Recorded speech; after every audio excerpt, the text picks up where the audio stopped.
Hey everybody, I'm DC Fergerson, Master of Kung Fu and Friendship, and author of the Wicked Instruments series. As you may or may not know, I also run the World Building Dojo, where we talk about world building and storytelling. I love using the deep cuts and sacred cows of pop culture to illustrate my points, but today we're going to try something a little different, and that's to use a really modern example. So today we're going to be talking about The Last Jedi. It probably goes without saying, but let me be super clear. This will contain major spoilers, and I'm going to be talking about the movie under the assumption you've already seen it. So let's kick things off with the first edition of When It's Done Wrong. So, to kick things off, let's talk about this question. If you haven't noticed, this movie has been so divisive, even Mark Hamill seems to have a problem with his own portrayal of Luke in this movie. What was expected to be the most anticipated movie of Christmas is now facing a real backlash in the media, and a lot of people are scrambling to explain why. To put it mildly, there's more than a few rules we've discussed in previous World Building Dojo episodes that this movie just plain broke. And when you break the rules, there's bound to be a collective bad taste in the mouth of your audience. I'll assume that not everyone has watched every single episode of World Building Dojo, so don't worry. I'll explain some of these literary rules as we go along. And as you'll see, if you're a writer of books, screenplays, video games, Dungeons & Dragons campaigns, or you just take an interest in the craft of world building and storytelling, this channel is definitely for you. I'm no film critic, and this certainly won't be a review. Also, I strongly do recommend actually seeing this movie if you haven't already. There are some parts of this experience and this story that are absolute gems and should be enjoyed. What we're going to get into now, though, these are the reasons so many people struggled with the story. This particular rule is a big no-no to break. Unfortunately, it was unavoidable. See, in The Force Awakens, Han Solo returns as his usual self, a side character with a fair bit of legendary written all over him. He plays second fiddle to Rey and Finn, just like he played second fiddle to Luke Skywalker. That's not possible in this movie. Poe Dameron plays the part of the brave and reckless pilot with rebel scum running through his blood. But General Leia, even in a coma, is a more important character. She's so important she eclipses him in every scene she's in, and ultimately, which we'll get into later, zaps him in the middle of next week with the climax of his story because her plan was the good one and he was an idiot. Rey's side of the story is much worse. Being in the presence of Luke Skywalker, our attention is so focused on what will Luke do, how will he do it, and so on, that Rey's development requires that Luke has to be old and cranky and standoffish just for her to step out of his shadow. It's almost as if the writers want you to not like Luke just enough to feel bad for Rey. Now, I don't envy anyone that has to write a character that people will care about more than Luke Skywalker, but the fact remains that Rey was going to be in his shadow no matter what anyone did. Unlike Poe Dameron, though, Rey's story arc with Kylo Ren was brilliant and gave us a meaty bit to care about. The rule we're breaking here, though, is never to let a main character become a supporting character to someone better, cooler, or more interesting. Now that our main protagonist is playing second fiddle, let's look at our villain. So let's get this out of the way. As far as storytelling goes, Kylo Ren was perfectly developed. I totally get his character. I have almost no critiques. I said almost. We'll get to that in a second. First, let's talk about Snoke. No, that's Smoke. Still Smoke. That's Smokey and the Bandit. Alright, here we go. Supreme Leader Snoke. Just to be clear, I know more about Smoke and Smokey and the Bandit than this movie told me about our nefarious Supreme Leader. Where did he come from? Who is he? How did he become such a powerful Sith in such a short time without Luke popping up and killing him? No. Nothing? Anyway. In getting to watch Kylo's story in the aftermath of Force Awakens, he turns into anger and dials up the conflict in his heart, and these connecting scenes with Rey, he really develops as well as a character. It's great storytelling, it's great to watch. But it also illustrates just how little we really understand about his master. Why do I have to fear this guy? Why do I care? What is his endgame? I mean, it's just not enough to hate the Jedi and want them crushed. Complete control over the universe, erasing the rebels from existence. There has to be a point to all this. So much of this story gets left on the table that when Snoke dies, the mystery of who he is and what he wants is left as meat on the bone. We don't like having meat on the bone, so that's another rule we're breaking. Whether this is Act 2 of a trilogy or not, we can't go to the next story with the questions we know won't get answered. We'd have to jump backwards to talk about Snoke's motivations, but why would we? In the next movie, we're only going to be caring about Kylo's motivations. And this brings me to the next rule we don't want to break. Saying hello to the new boss, same as the old boss. Kylo kills his master, saves Rey, fights beside her. Just as the fight closes out, which was an absolute joy to watch, by the way. Highlight of the whole movie, in my opinion. But then Kylo and Rey get into this moment, and in this moment, Kylo has turned his conflicts on his master. Rey has left Luke's island doubting him, so they're both way in the gray here, like smack in the middle of the gray. Either one of them could go in a totally new direction here and change the pace of the story. Instead, Kylo forces them to be black and white again. He has to kill everyone from the original trilogy and remake the universe in his image. And Rey can't stand for that, so they have to split again. See, purely from a wide view, Kylo killed his master, the leader of the First Order. Now he can be the leader of the First Order, and kill all the rebel scum he wants, so he can take over the universe. Even if Kylo's reasons are different, the outcome is still the same. He doesn't change anything, so killing Snoke accomplishes nothing. Picture it like this.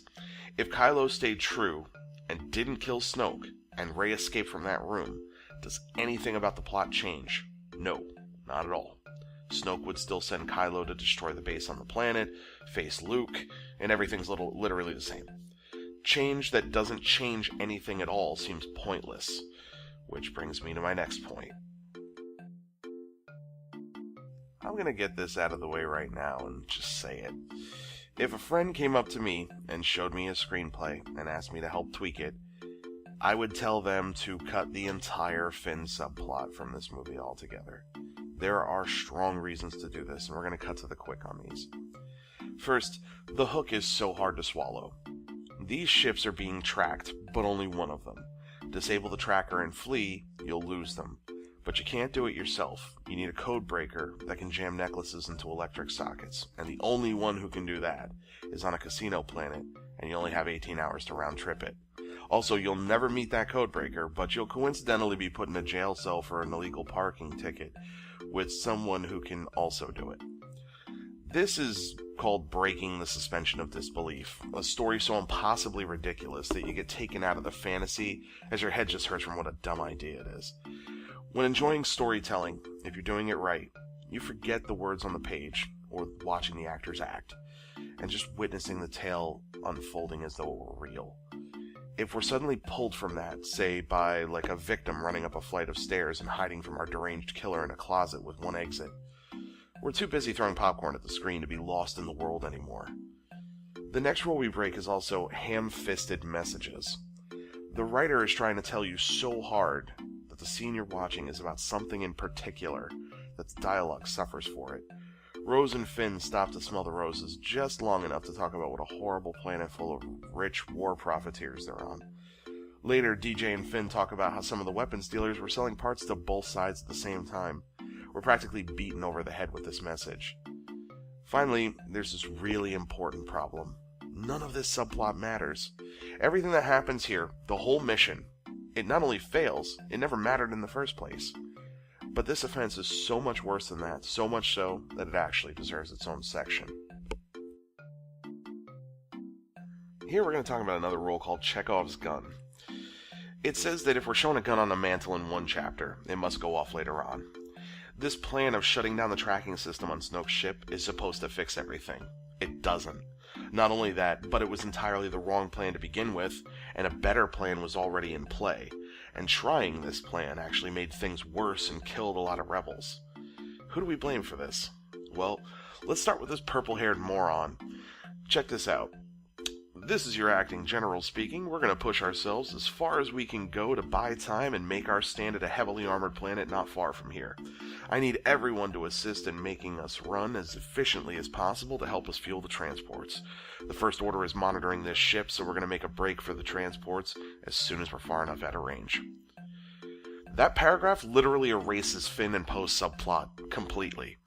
Unless you're suspecting that there's a traitor on board and sending a secret message to Snoke's ship, why would everyone not know this information?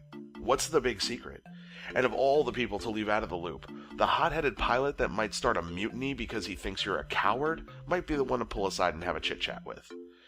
From a storytelling perspective, we don't ever want our audience to walk out having better answers to the problems than our heroes did. That's bad for business. And again, it kills our suspension of disbelief. So, now that we've murdered an entire subplot, let's go kill some characters. So, Finn can have an interesting story arc, stepping out of the shadow of the stormtrooper he used to be, and standing in his way as Captain Phasma. This is the second act of a trilogy, though, which is the low point, so we have to make Finn lose. What we'll do is we'll put him in a fight with Phasma, and then... Wait, what do you mean they fought for like a minute and then she died?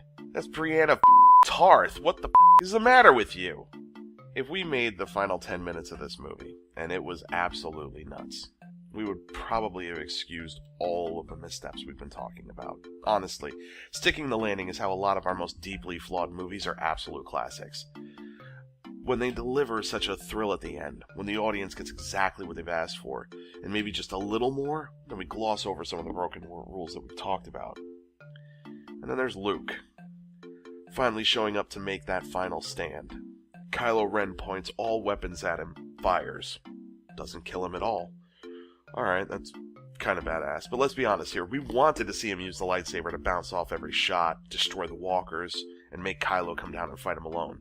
But we didn't get that. Missed opportunity, but that's okay. Kylo's gonna come down anyway, and we're gonna have a duel. Wait a minute, never mind. Luke isn't fighting back. That's kinda odd. Oh, Luke is warning him like Obi-Wan warned Vader. Damn it, Luke's gonna get Kylo to kill him and become a Force ghost. I really didn't want that for him, but I guess that's the way they're going. Wait, Luke isn't there? He projected himself all the way on this planet from across the galaxy. That's pretty badass. Okay, so no fight.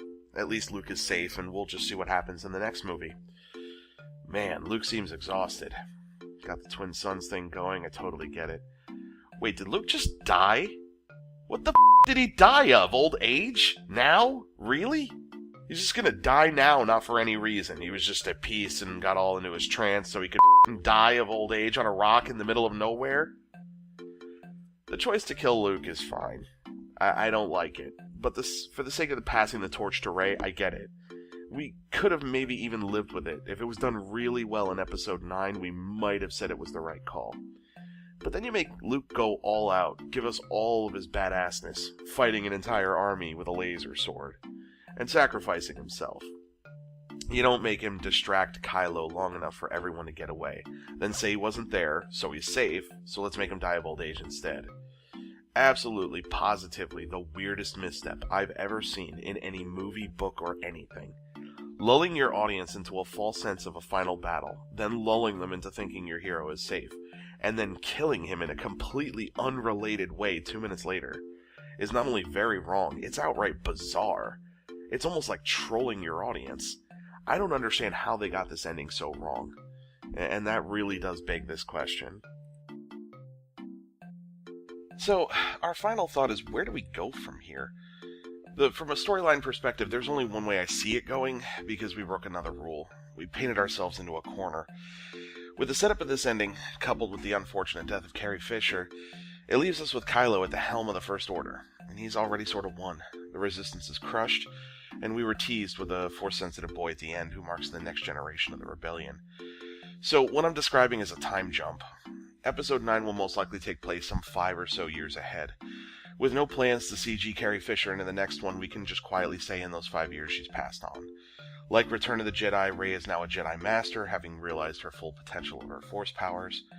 The Rebellion is now stronger than ever, under Poe and Finn's leadership, and Kylo stalks the First Order towards them in an attempt to destroy them once and for all. I truly doubt that the story for Episode 9 can deviate too much from that setup, and it's kind of sad. I can't say what I would have done differently with specifics, but I know that there's something alluring about Rey stepping into darkness without fear. To be spiritually good but morally gray, but that's way too complex for a Disney princess. We gotta sell Barbie dolls after all, and she can't flirt with the guy with the red lightsaber. It's sad, really, but that's what we're left with. I really hope you enjoyed this little test of mine, and if you haven't already, check out the World Building Dojo videos for deeper explanations on some of the rules that we've talked about here. You can also check out all of my latest videos on artofthearcane.com, where you can also sign up for my newsletter and hear about the Wicked Instruments series, and check out all sorts of cool stuff. This month we're having a giveaway going until the end of December, so come by and fill your e-readers with tons of sci-fi and fantasy novels, all totally free. Help out the Master of Kung Fu and Friendship by hitting that like and subscribe button to hear about new videos, and as always, I'm DC Fergerson. Now have fun and get crafting.